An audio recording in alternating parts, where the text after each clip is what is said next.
NCERT class 9 science हमारा chapter 3 है atoms and molecules. उसमें हम लोग क्लास 7 में आगे बढ़ते हैं। Molecular mass and mole concept, ये जो मोल कॉन्सेप्ट है वो बहुत ही इंपॉर्टेंट है। जब हम लोग क्लास 11th में जाएंगे आगे केमिस्ट्री पढ़ेंगे, पर अभी क्लास नंबर 9th में हमें बहुत ही बेसिक में पढ़ना है। पहले हम लोग मॉलिक्यूलर मास देख लेते हैं। The molecular mass of a substance is the sum of the atomic masses of all the atoms in a molecule of the substance। तो एक मॉलिक्यूल होता है वो अलग अलग एटम से बनता है। तो जो मॉलिक्यूल का मास होता है वो होता है मॉलिक्यूलर मास। जैसे हमने एक एटम का मास एटॉमिक मास देखा था, तो जो मॉलिक्यूल में जितने एटम्स हैं उनका इंडिविजुअल मास, उनका एक एक मास को जोड़कर पूरे मॉलिक्यूल का मास आ जाता है, जिसे हम मॉलिक्यूलर मास कहते हैं। It is expressed in atomic mass unit. जो मॉलिक्यूलर मास है उसको हम लोग AMU में रिप्रेजेंट करते हैं, और अब AMU को हम लोग U लिखते हैं। ठीक है, तो अब हम लोग U में रिप्रेजेंट करते हैं। अब अगला हमारे पास क्वेश्चंस है, तो देख लेते हैं। Calculate the relative molecular mass of water, calculate the molecular mass of HNO3। तो रिलेटिव मॉलिक्यूलर मास मतलब मॉलिक्यूलर मास ही हमें कैलकुलेट करना है। तो यहाँ पर H2O है, तो यहाँ पर हम लोग देख सकते हैं दो एलिमेंट है। कौन कौन सा? H है और O है। H के दो एटम्स हैं और O का एक एटम है। तो एक एटम H का, उसका मास होता है 1 यूनिट और ऑक्सीजन का 16 यूनिट्स। H2O में क्या है? 2 है H, तो 2 into mass of H plus oxygen 1 है तो 1 इंटू मास ऑफ O। तो 2 इंटू 1 प्लस 1 इंटू 16 जो कि हमारा 18 यूनिट्स है। इन सब कुछ कुछ के मास आप डायरेक्ट भी याद कर सकते हैं, डायरेक्ट देख के निकाल सकते हैं। यहाँ पर 16 और यहाँ पर 2, तो 16 प्लस 2 18। ठीक है, अगला हमारे पास HNO3 है, इसको हम लोग नाइट्रिक एसिड कहते हैं।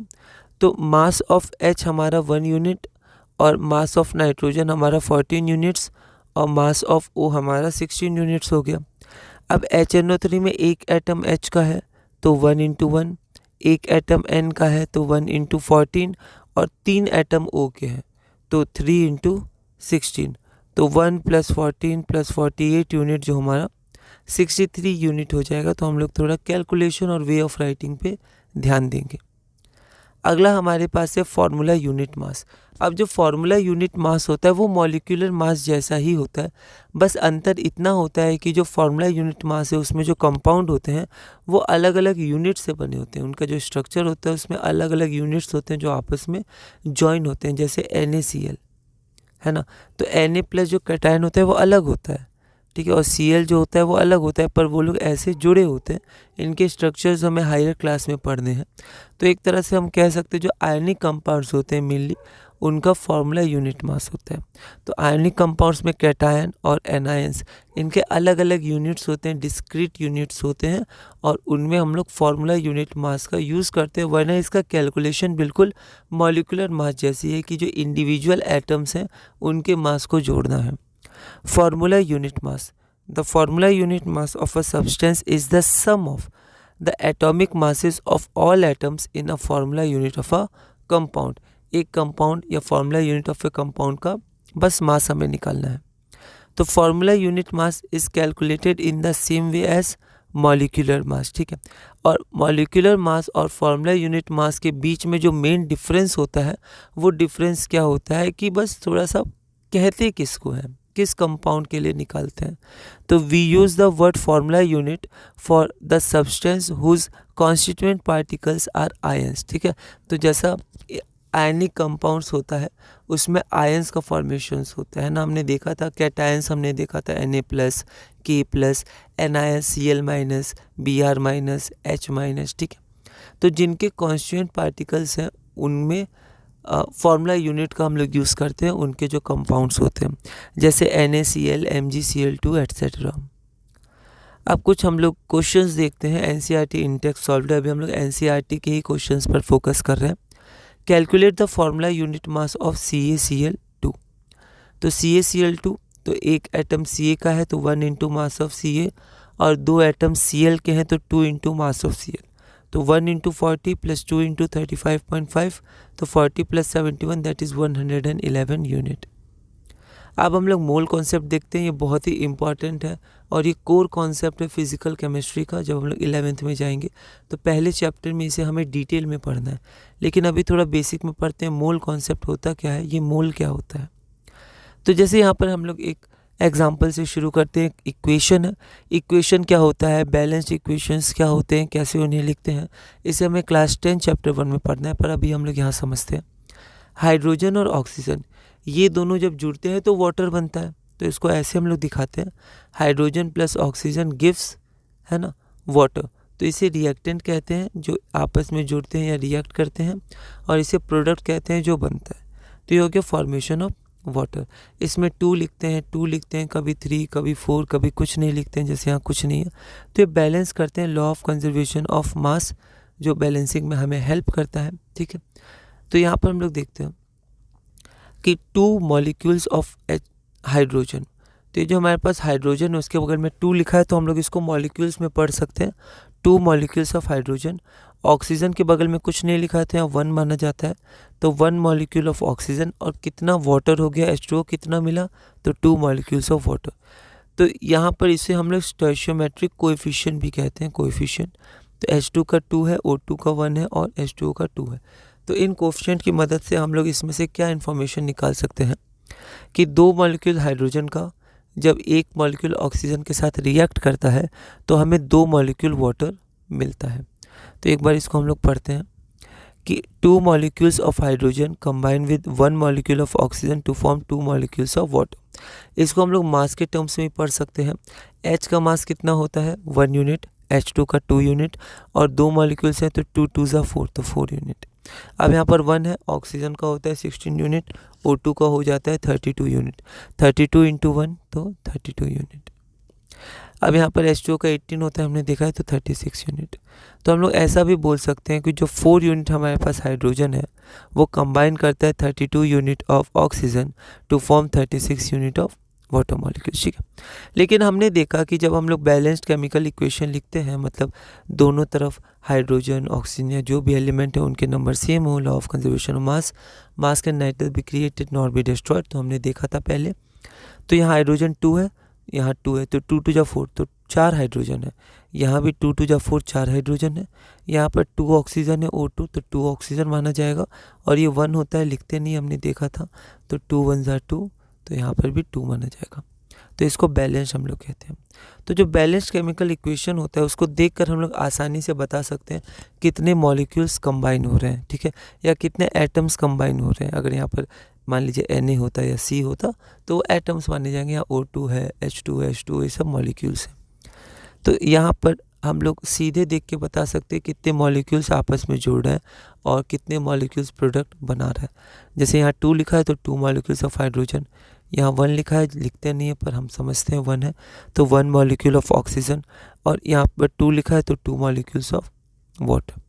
तो केमिकल इक्वेशन हम लोग जनरली लिखते हैं केमिस्ट्री में, और वहाँ से देख के हम लोग मॉलिक्यूल्स के टर्म्स में बता सकते हैं क्या हो रहा है। मास के टर्म्स में हम लोग को थोड़ा कैलकुलेशन करना होता है, तो it is more convenient to tell in terms of molecules, है ना, देन इन टर्म्स ऑफ मास।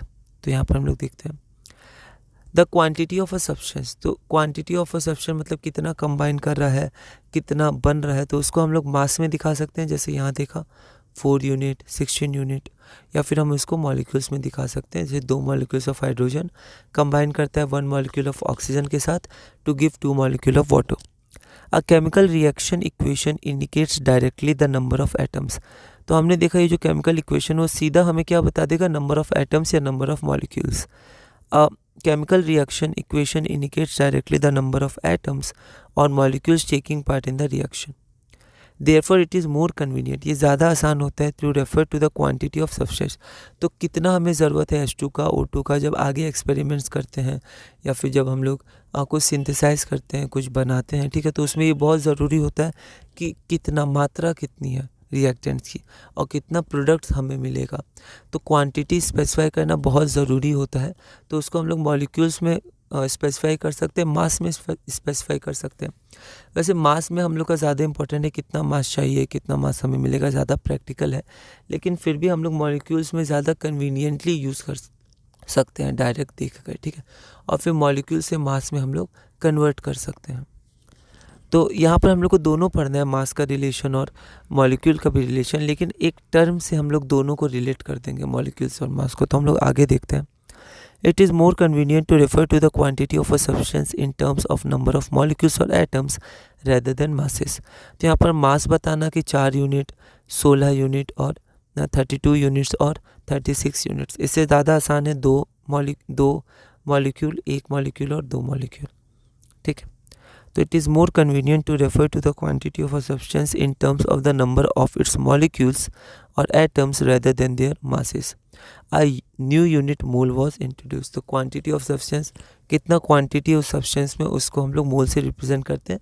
जो 7 फंडामेंटल बेस ऐसा यूनिट्स हमारे पास होते हैं, उनमें से एक यूनिट मोल भी है। डिफाइन 1 मोल। 1 मोल क्या होता है? तो अब 1 मोल ऑफ एनी स्पीसीज मतलब एटम्स, 1 मोल ऑफ एटम्स या 1 मोल ऑफ मॉलिक्यूल्स या 1 मोल ऑफ आयंस या 1 मोल ऑफ पार्टिकल, जैसे हम लोग आगे देखेंगे, है ना।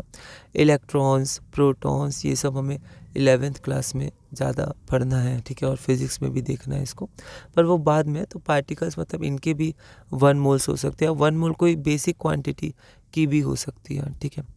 तो 1 मोल किसी का भी क्या होता है? Is that quantity in number having a mass equal to its atomic or molecular mass in grams. ठीक है, अब इसको हम लोग थोड़ा समझते हैं। जैसे हम लोग एक एटम लेते हैं कार्बन का, तो हमें पता है एक कार्बन का मास कितना होता है? 12 यूनिट। ठीक है, एक कार्बन का एटम है। अब 1 मोल कार्बन अगर हम लोग बोलें तो वो कितना होगा? तो 1 मोल ऑफ कार्बन उतना ही होगा जितने कार्बन का वजन 12, है ना, ये न्यूमेरिकल वैल्यू हो गया, और यूनिट बदल जाएगा ग्राम, तो ग्राम हो जाएगा। जैसे हम लोग कुछ भी लिखते हैं तो उसमें 2 चीज़ें होती हैं, एक न्यूमेरिकल वैल्यू होती है और एक यूनिट होती है। जैसे हम लोग सिर्फ 5 लिखे, तो 5 क्या? 5 मीटर कि 5 लीटर कि 5 किलोग्राम कि 5 ग्राम, तो यूनिट बहुत इंपॉर्टेंट होती है।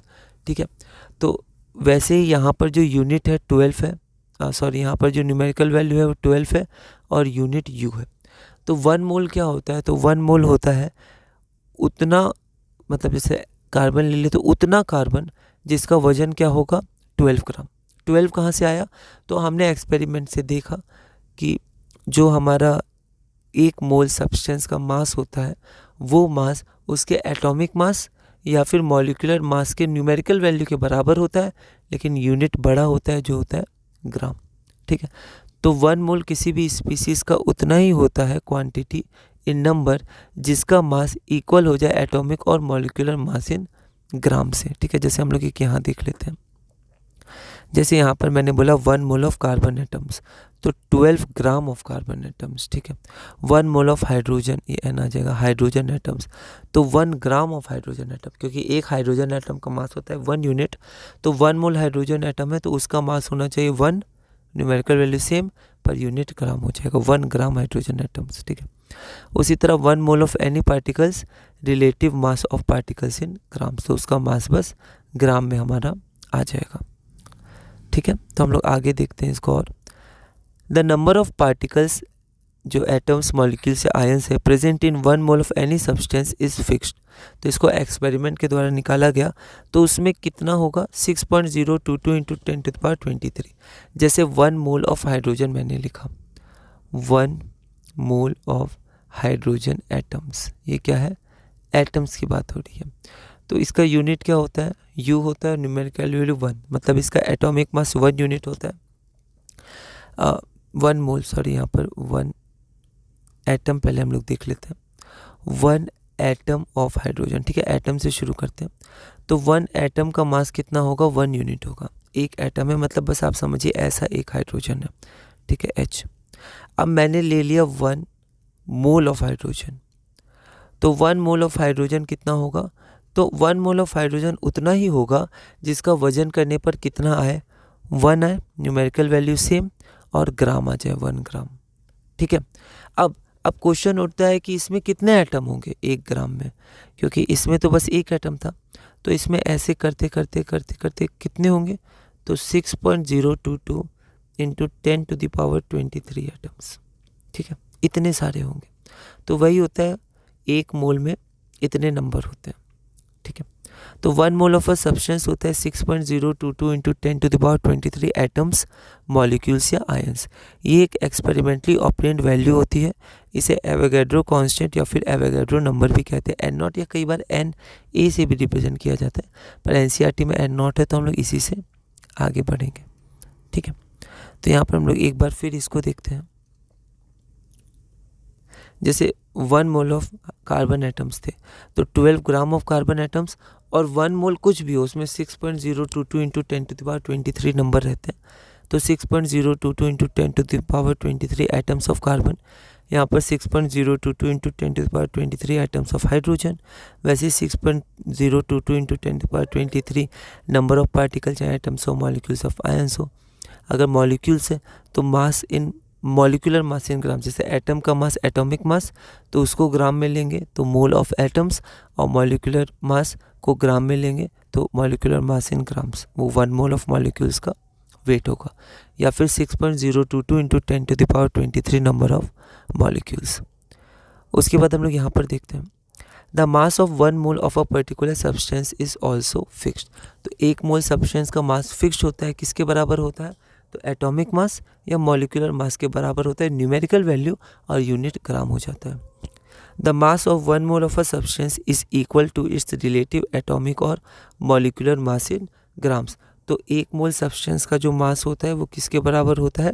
उस सब्सटेंस के एटॉमिक मास अगर एटम है, उस सब्सटेंस के मॉलिक्यूलर मास अगर मॉलिक्यूल है, इन ग्राम्स। ग्राम में बस यूनिट चेंज कर देना है। तो जो मोलर मास होता है वो होता है mass of 1 mole of a substance. जैसे एटॉमिक मास होता है mass of 1 atom, molecular mass होता है मास ऑफ 1 मॉलिक्यूल, वैसे मोलर मास होता है मास ऑफ 1 मोल।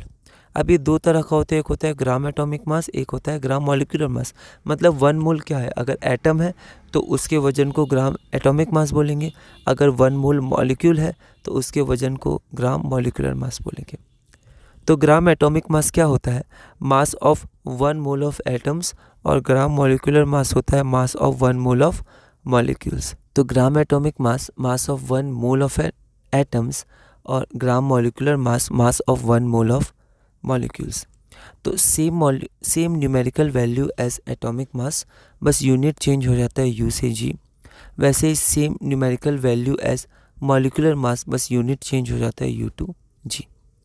ठीक है, तो यहाँ पर हम लोग कुछ एग्जांपल देख लेते हैं। तो यहाँ पर हमारे पास एटॉमिक मास है, तो हाइड्रोजन का एटॉमिक मास 1 यूनिट होता है। तो अगर ग्राम एटॉमिक मास पूछा जाए या फिर मोलर मास पूछा जाए तो नंबर उसका न्यूमेरिकल वैल्यू तो 1 ही रहेगा, बस 1 ग्राम हो जाएगा। अगर ऑक्सीजन है तो उसका एटॉमिक मास 16 यूनिट होता है, ग्राम एटॉमिक मास 16 ग्राम हो जाएगा। नाइट्रोजन 14 यूनिट होता है, मोलर मास उसका या ग्राम एटॉमिक मास 14 ग्राम हो जाएगा। कार्बन का एक एटम का होता है 12 यूनिट मास, तो 1 मोल का हो जाएगा 12 ग्राम। ठीक है, अब यहाँ पर हम लोग एक चीज़ और देख लेते हैं। अगर 1 यूनिट है तो 1 एटम ऑफ हाइड्रोजन है, और 1 ग्राम है तो n0 है ना, ये नंबर नहीं है, ये नहीं है, ये n0। ठीक है, ये यूनिट है एवोगैड्रो कांस्टेंट। तो n0 एटम्स ऑफ हाइड्रोजन, मतलब 6.022 into 10⁻23 atoms of hydrogen. 16 unit मतलब 1 एटम ऑफ ऑक्सीजन, 16 ग्राम मतलब n0 atom of oxygen. 14 unit मतलब 1 एटम ऑफ नाइट्रोजन, 14 ग्राम मतलब n0 एटम्स ऑफ नाइट्रोजन, या फिर 6.022 into 10⁻23 atoms of nitrogen. Carbon हो गया 1 एटम ऑफ कार्बन, और अगर उसका ग्राम एटॉमिक मास है तो 12 gram, that is n0 6.022 into 10⁻23 atoms of carbon. तो 1 मोल होता क्या है? 6.022 इंटू 10⁻23 नंबर होता है, चाहे एटम्स हो, मॉलिक्यूल्स या आयंस हो। और इसका जो मास होता है वो रिलेटिव मास होता है, मतलब हम कह सकते हैं उसका एटॉमिक मास या मॉलिक्यूलर मास बस ग्राम्स में। उसी तरह हम लोग ग्राम मॉलिक्यूलर मास देखें तो जैसे H2O वाटर होता है तो 18 यूनिट, तो ये 1 मॉलिक्यूल ऑफ वाटर है, और ग्राम मॉलिक्यूलर मास 18 ग्राम होता है, तो n0 मॉलिक्यूल्स ऑफ वाटर या H2O, that is 6.022 into 10⁻23 molecules of water. Methane CH4 होता है, मतलब 16 यूनिट, तो 1 मॉलिक्यूल ऑफ यहाँ पर मीथेन हो जाएगा, या फिर आपका n0 मॉलिक्यूल्स ऑफ मीथेन, मतलब 6.022 into 10⁻23 molecules of methane. Ammonia NH3 होता है, NH3 अमोनिया, तो NH3 अगर 17 यूनिट मतलब 1 मॉलिक्यूल ऑफ NH3, अगर 17 ग्राम होगा तो n0 मॉलिक्यूल्स ऑफ NH3। तो यहाँ पर हम देख लेते हैं, ये वही जो मैंने समझा है इसको मैंने एक बार यहाँ पर शो कर दिया है पूरा। तो यहाँ पर relationship between moles, Avogadro number और मास, तो ये हमने देखा। ठीक है, इसको ऐसे हम लोग रिलेट कर सकते हैं। तो ये चार्ट हो गया, एनसीईआरटी का ही है। तो ये बहुत ही इंपॉर्टेंट कॉन्सेप्ट है ना। क्लास 7 में हमने ये देखा। क्लास 8 में बस हम लोग कुछ क्वेश्चंस देखेंगे और फिर ये चैप्टर अपना पूरा करेंगे।